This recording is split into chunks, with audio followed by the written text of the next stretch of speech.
Hey guys, MetalJesus here. Now previously I worked with a website called retromodding.com to come up with what we were calling the ultimate Game Boy Advance. Now I've been using this thing for a year and I absolutely love it, but we knew we could push it even further. So Olivier, who is the owner of that website, took your feedback as well as got really creative as to what he could pack into this handheld and created version 2.0. I think it's going to really surprise you. It's amazing. Let's take a look.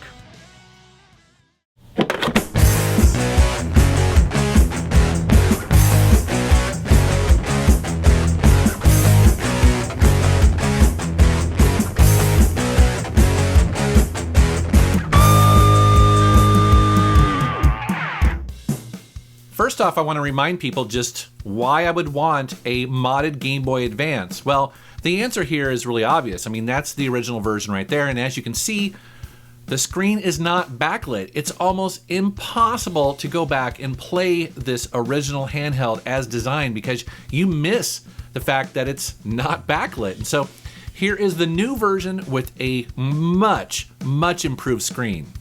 Also, I just prefer the original design of the Game Boy Advance even over the clamshell SP. Now, I had that and played it for years, but again, in my big hands, I just prefer this style. I love this original version. It's so comfortable, and that's the reason why I wanted to really improve it, make it even better. Now, I chose the see-through purple shell because I like it. It looks pretty cool, looks kind of metal.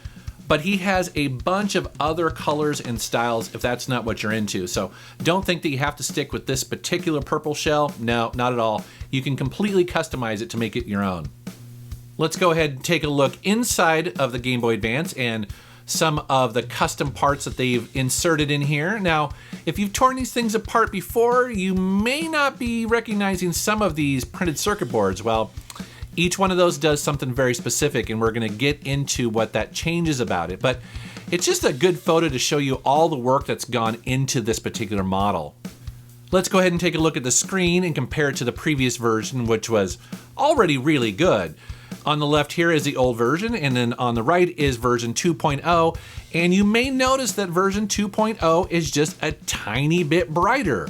Well, that's because version 2.0 now has a voltage regulator built into it, and basically that allows it to step up the voltage and allows the mod to get to 100% of the LCD's brightness. Another thing added that's pretty nice is digital brightness control. So you hold down start for 4 seconds, the display will start to flash, it's now in listening mode, and then you can press up or down to raise or lower the brightness, and then you can store that if you wish. So if you're gonna go on a long trip and you wanna conserve battery life, or maybe you wanna play it at night and not have it so blinding in your face, you can totally do that. And just like the previous version, the plastic lens has been replaced with glass, which is much more sturdy. With the previous model, the #1 piece of feedback we got is that people didn't want to have to use batteries. So for this one, you're not gonna have to.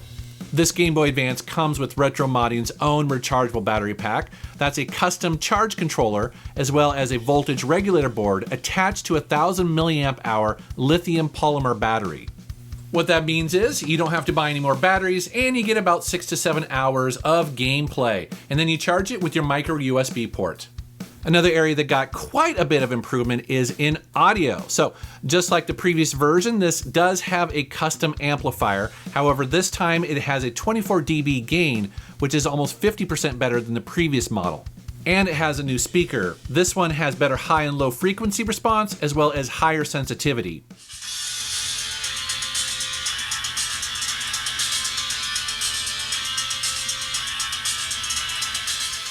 This is the game Counterpunch here being played on the Game Boy Advance, but what I'm really doing here is showing you just how loud and also clear this thing sounds. It sounds amazing. Now, keep in mind that my camera is actually over 20 feet away from me, all the way across from my game room, and it sounds crystal clear. It sounds really amazing. Plus, I just wanted to show off my dance moves. I mean, I'm a good dancer. Said nobody ever. Another thing that's really cool that is new to this version 2.0 is the ability to change the clock speed. At any time, you can hold down left and right trigger as well as select, and then loop through the different supported speeds. You can go 2 times speed, 4 times speed, as well as half speed. I like the ability to speed up these old RPGs because you had to grind so much and it makes it less tedious. Also, it works in Game Boy and Game Boy Color games too.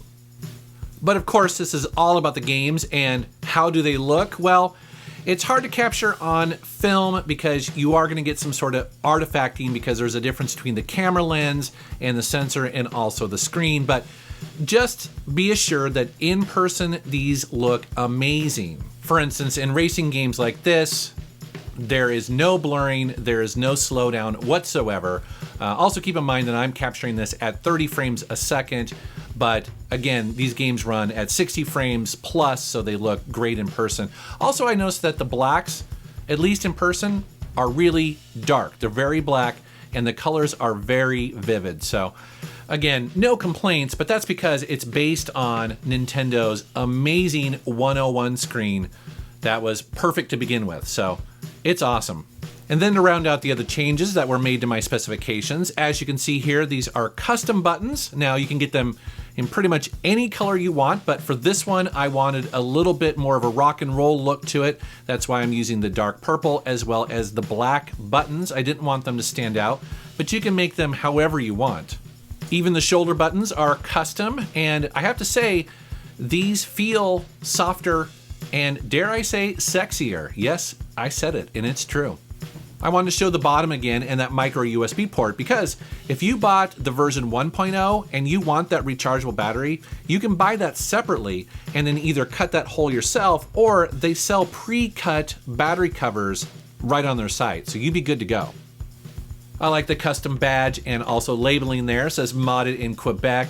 That's nice because that way nobody online, if it's resold, is going to be tricked or scammed into thinking this is something officially by Nintendo. As you can imagine, with so much customization going on in this handheld, yes, it's going to be a bit on the expensive side if you want all the bells and whistles. However, Olivier is going to create a couple different versions of this. So if you don't want everything that we've shown today, well, you don't have to get that and you can save some money. Also, he sells almost all of this separately. So if you have the skills to solder yourself, well, you can save a bunch of money too. So just want to mention that here at the end. Please go to retromodding.com to check it out.